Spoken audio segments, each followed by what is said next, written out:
What's up, guys? It's Ryancium here, and today we are back in Skyrim. That's right, you guys, and no snap. Is it going to be an awesome freaking day? So guys, welcome back to Skyrim!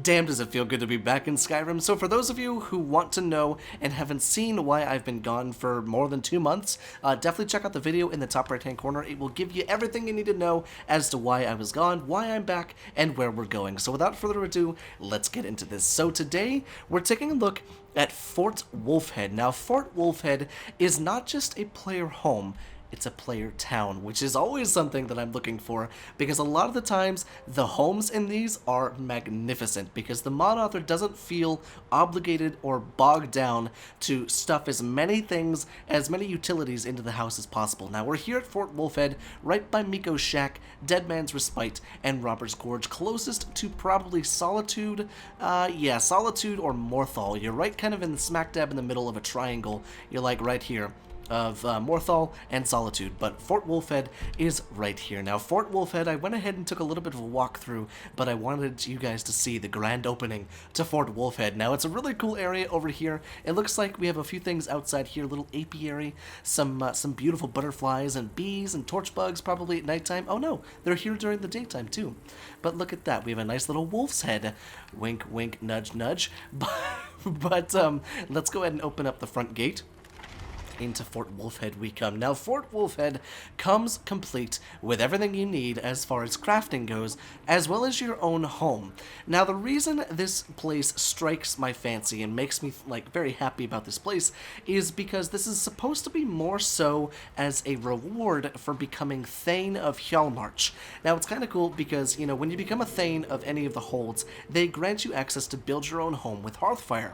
But for those of us actually wanting, something pre-built, not having to go out and get all the materials and slave away at that, this is kind of a nice alternative. So, we're not going to take a look at every storefront. In fact, we're only going to take a look at the home, but I highly implore you to take a look at the storefronts yourself, because there's a lot of detail here, and it looks very, very nice. Now, we can go ahead and climb up into the little watchtower right here. And we can come up behind the Fort WOLFHEAD guard. Yes, indeed, there are guards for you here, so you can feel absolutely safe here. And do keep in mind that when you come here, you might get attacked by a novice necromancer, or at least I did. So it's possible that it might have just been a fluke, not sure. But here in the town center, we have kind of the obligatory well for the entire town. And then over here, we already walked up to this door, but it was the Eris Traders. Now, this is most likely where you can do a lot of trading. You have a wood chopping block right there, a little bit of area out here, and then a butter churn. For some reason, it's outside. I have a feeling it would be gross to get butter from outside, but we have our smelter right here. Very nice to see because this is actually directly beneath the blacksmithing area. Now, it looks like this is a chicken coop where you can come and get fresh eggs in the morning. Always nice to have around. Up here we have the Sunstone Cabin. Now, the Sunstone Cabin is where Seed Sunstone lives, and she is most likely the blacksmith, along with her husband, Berknar Sunstone. Now, we've also got the blacksmith forge right here, and unlike any other blacksmith that we have, you can buy things from them. They have things, to trade, and all sorts of that good stuff. We also have Fenris Mine. Now, I love the fact that it's named Fenris after probably Fenrir, the white wolf from Norse mythology, which is kind of cool. But I do like the overgrowth area right here with all of these pink and purple and blue kind of vines growing along here. But like I said, you have access to everything you need. It's almost like living in Riverwood, except Riverwood is no longer where Riverwood needs to be. In fact, Riverwood is all the way down there. But I digress. Now, we've also got a nice little walkway up here where you can kind of look over at the town and see the people working and living and everything like that. Got a couple things right here. A little bit of a farm. It looks like some potatoes and some cabbages and some wheat. Always nice to have lying around. And if you notice, there's ruins around here. But these ruins look like Aelid ruins, actually. They look like the ones you'd find in the, the Forgotten Vale? Over here. The Forgotten Vale, down where you find all sorts of that stuff in that quest line. But as we come across here, this looks like to be kind of a neat place. And the one thing that I love so much is they're not using torch bugs for lights. They're using the paragons from the Forgotten Vale, which is really, really cool. It's kind of a nice, unique way of displaying them, but it's also a nice light source. Very, very cool. So this is the local bar, the Highway Tap. You can go in there, fraternize with some people, and just get yourself drunk on a little bit of mead. Very cool to see. But what you've all been waiting for is the home itself. Now, the home itself sits high above the town, overlooking the entire place. You got the forest out there. It's beautifully placed right here, and the name is Marchin Hall.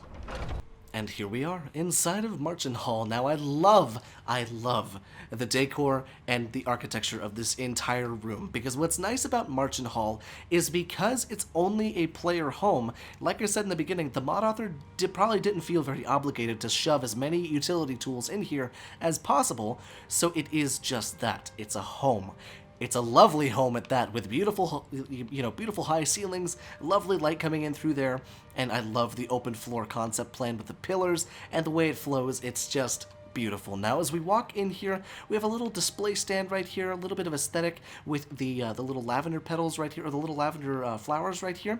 Some weapon racks just in case you want to take your shoes off, put your sword on the rack, and you're good to go. Couple little burial urns over here to go ahead and store some stuff in, with an armor mannequin and a nice, looks to be glass table. Either that or that's not supposed to be there. I have no idea. I have never seen that before in Skyrim.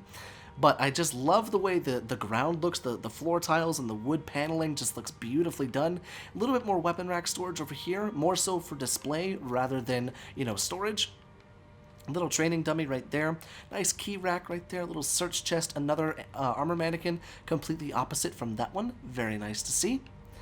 Looks like some, miscellaneous kind of static decor, always nice to have. And then you have this very, very large kind of U-shaped dinner table where you and your friends and the friends of the town can come and, feast. Here's your chair, the throne, obviously. You gotta sit in the damn throne. But in this great hall, you have access to a few doors. We have 2 doors on this side, 1 door on that side, and we'll check those out here momentarily. But we have our nice little cooking spit right here, a couple cooking spits as well. We have the hearth fire oven, always nice to have, with a kitchen nook that I absolutely love, just pushed over here in the corner. Nice, exposed wooden beams with the stone and the wooden, and the bricks and stuff. Beautifully done. I love the way it looks. Nicely placed together. I love those, the bundles of sticks down there for timber, or not timber, kindling, all sorts of that stuff. Very nice to see. But let's go ahead and check out some of the other rooms inside of here. So we'll start with the 1 door over here.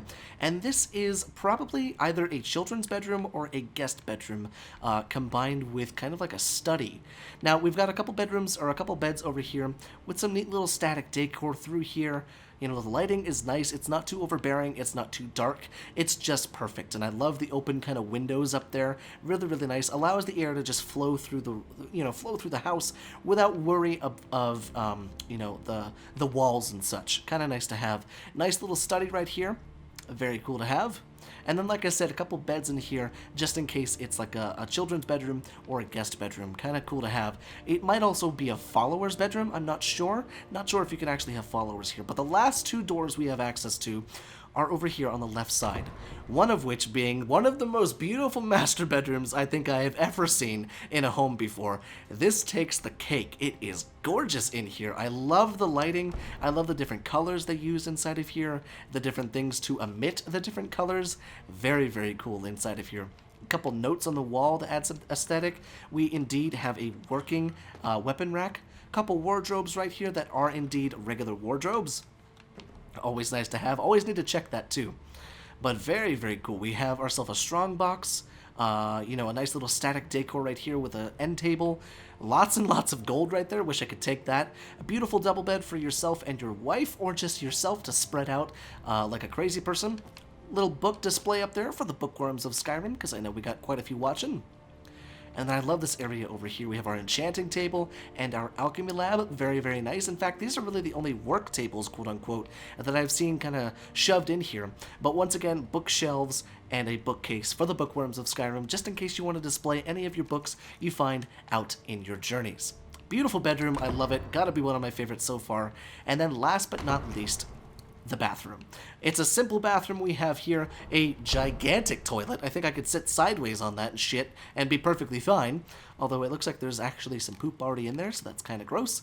And then we have our mirror right here, which normally changes your appearance, but it doesn't look like that's a thing. in this home, which is totally fine. It's a little cramped for the size of the home. I think there could have been a little bit more done, but once again, keeping with kind of the openness with the windows and stuff to allow airflow and everybody to smell your gnarly ass poops. But overall, guys, I love this house. I really love this house, and I think it has a lot going for it, because not only is it your own home, it's, it's your own player town.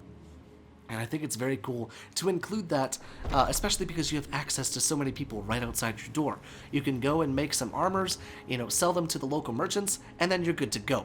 Or if you want to do any enchanting and sell those things, or, alchemy or cooking, anything like that. It's a beautifully done area. I love where it's placed, and it's just a really cool spot. So guys, I very much hope that you enjoyed today's Little Mod Showcase. Thank you so much for watching. Let me know if you liked it down there in the comment section. And guys, I will see you in the next video.